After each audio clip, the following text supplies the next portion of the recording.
मंठा शहरासह तळणी परिसरात व्यावसायिक वापरासाठी अवैधरित्या घरगुती गॅस सिलेंडरचा वापर करणाऱ्या हॉटेल, रेस्टॉरंट तसेच हातगाडा चालकांवर मंठा महसूल प्रशासनाने शुक्रवारी अचानक धाक कारवाई केली। या कारवाई दरम्यान 8 गॅस सिलेंडर जप्त केले असून आतापर्यंत एकूण 21 घरगुती गॅस सिलेंडर जप्त करण्यात आले असल्याची माहिती तहसीलदार सुमन मोरे यांनी दिली। सदर कारवाई जिल्हा पुरवठा अधिकारी सविता चौधरी आणि तहसीलदार सुमन मोरे यांच्या मार्गदर्शनाखाली ही विशेष मोहीम राबविण्यात आली। पुढील काळातही धाक कारवाई सुरू ठेवण्यात येणार आहे। घरगुती गॅस सिलेंडरचा वापर व्यावसायिक अथवा गैरप्रकारासाठी करू नये, अन्यथा कारवाई करून सिलेंडर जप्त करण्यात येईल, अशी माहिती पुरवठा अधिकारी यांनी दिली।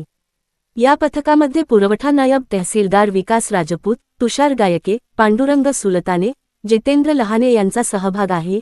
या कारवाईमुळे व्यावसायिकांमध्ये भीतीचे वातावरण निर्माण झाले असून सिलेंडर जप्तीची कारवाईची माहिती कळताच अनेकांनी आपले हॉटेलमधील टाक्या बदलल्या।